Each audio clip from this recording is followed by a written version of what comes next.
obrigatoriedade do ensino de história e cultura afro-brasileira nos coloca um grande desafio, mas um desafio necessário. Ao considerarmos o papel do passado africano na formação da sociedade brasileira, temos a oportunidade de promover a inclusão da memória da parcela majoritária da sociedade que é afrodescendente. Na verdade, nós devemos considerar com a mesma normalidade o passado africano que consideramos o passado europeu. Por exemplo, quando nos referimos a determinados produtos culturais de origem europeia, como uma catedral gótica, uma pintura barroca ou os quadros de Van Gogh, reconhecemos imediatamente sua contribuição para a história da humanidade e nos identificamos com o que elas nos transmitem. Seria preciso que nos comportássemos da mesma maneira quando vemos as pirâmides do Egito, as mesquitas do antigo Mali, os castelos da Etiópia ou os monumentos da civilização de Meroé, na Núbia, de Gede, no Quênia, e do Monomotapa, no Zimbábue, que são todas africanas. Ou quando vemos as peças em bronze, em madeira e em marfim, produzidos pela cultura do antigo Benin, que nos parecem à primeira vista distantes, deslocadas ou até mesmo exóticas. A história do continente africano tem uma dinâmica que lhe é própria, e há um aspecto que está acima de qualquer discussão nos dias de hoje. A África é o berço da humanidade, pois ali é que foram encontrados os mais antigos e remotos vestígios da experiência humana.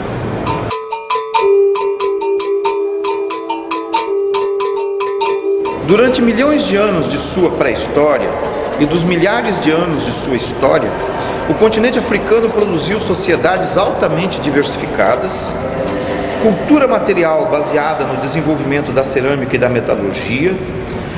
grupos organizados em diferentes formas de Estado, sejam chefaturas, tribos, reinos e mesmo impérios.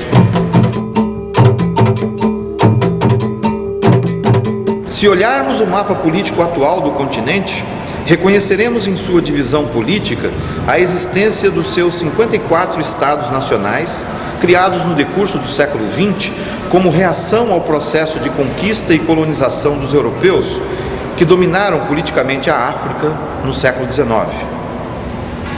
Mas quando abandonamos as referências de unidade política nascidas da experiência colonial e levamos em conta as tradições e grupos de povos lá existentes, encontramos milhares de línguas vivas faladas por grupos étnicos distintos, numa diversidade linguística que assusta aqueles que teimam em considerar o maior continente do mundo como uma espécie de grande país.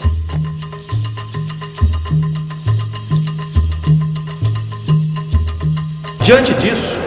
um dos procedimentos didáticos aplicáveis aos interessados em abandonar uma perspectiva eurocêntrica e evolucionista é adotar para a história da África o conceito de diversidade. Ao reconhecer a diversidade existente no continente africano, notaremos que diferentes povos negros vieram para as Américas, trazendo consigo suas experiências civilizacionais e culturais.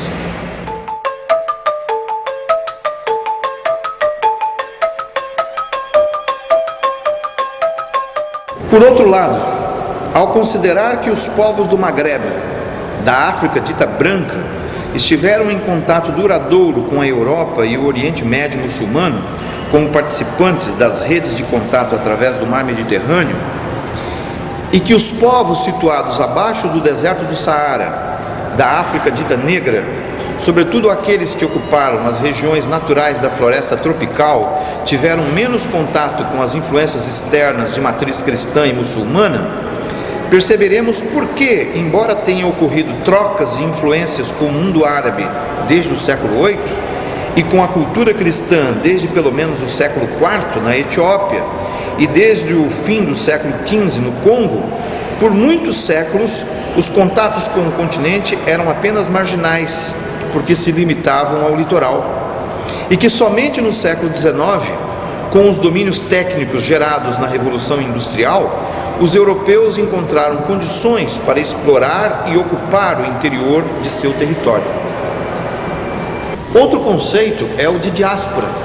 tal qual tem sido proposto por autores como Paul Gilroy,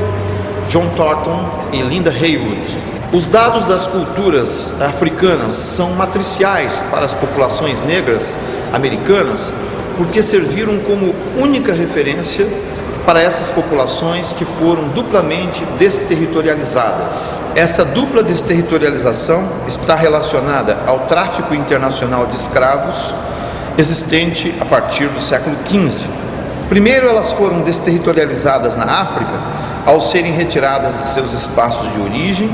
ao terem rompido os vínculos que tinham com suas comunidades e com os valores em que elas estavam ancoradas. E desterritorializadas no Novo Mundo, para onde foram levadas na condição de cativas, de mercadorias vivas, desprovidas do direito de liberdade. Populações privadas do ambiente natural em que viviam e dos códigos culturais compartilhados em suas sociedades de origem, os cativos africanos recriaram no Novo Mundo outras formas sociais e culturais, resistindo à despersonalização imposta pelo cativeiro. Neste ambiente restritivo e opressor, elas reelaboraram culturas novas e originais, reinterpretando suas tradições ancestrais e criando outras formas de identidade coletiva, algo que está expresso nas irmandades e clubes negros, nos rituais e festas populares, nos ritmos e nas sensibilidades religiosas, enfim, no modo de ser e de pensar do brasileiro.